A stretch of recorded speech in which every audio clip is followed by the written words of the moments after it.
Nung bigla, nung una sinasabi niyo, tatlo kayo magiging minority, pero bakit yung sa mga reports, mag-isa na lang po. Can you confirm? Hindi ko pa sigurado kung mag-iisa ako o hindi. Pero kung ano man, basta maninindigan ako.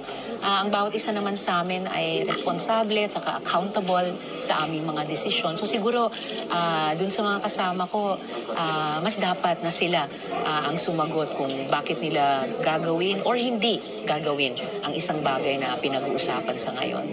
Malalaman naman lahat ang final decisions ng bawat isa sa umaga ng July 28 pag-open ng session. Ma'am, may isang senador na kumpirma na pumirma na sila sa resolution of support kay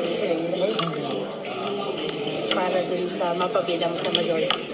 Hindi ka na-hurt na kinampanya mo sila tapos naiwan ka?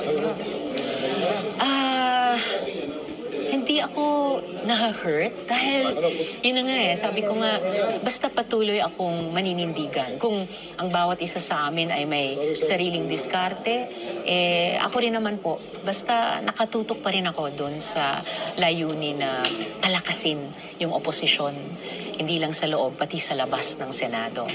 Ma'am, ano yung tatakakin yung minority na yun? Kay Senator Lisa? Hindi pa kasi buo at final yung mga bloke sa Senado, di ba? Maraming balita ngayon kung sino-sino ang malamang bubuo ng majority. May mga nagsasabing posibleng sila magbuo ng minority.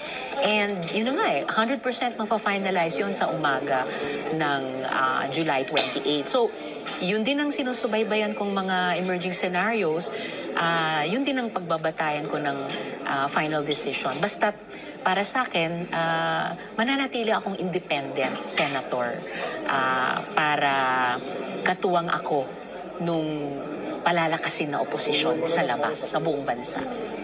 Isa pa, wala daw pong preparation yun para sa impeachment para kay Baby Sara. Ano, stop mo na parang Hindi stopped ang impeachment trial. Convened ang court, ongoing ang trial.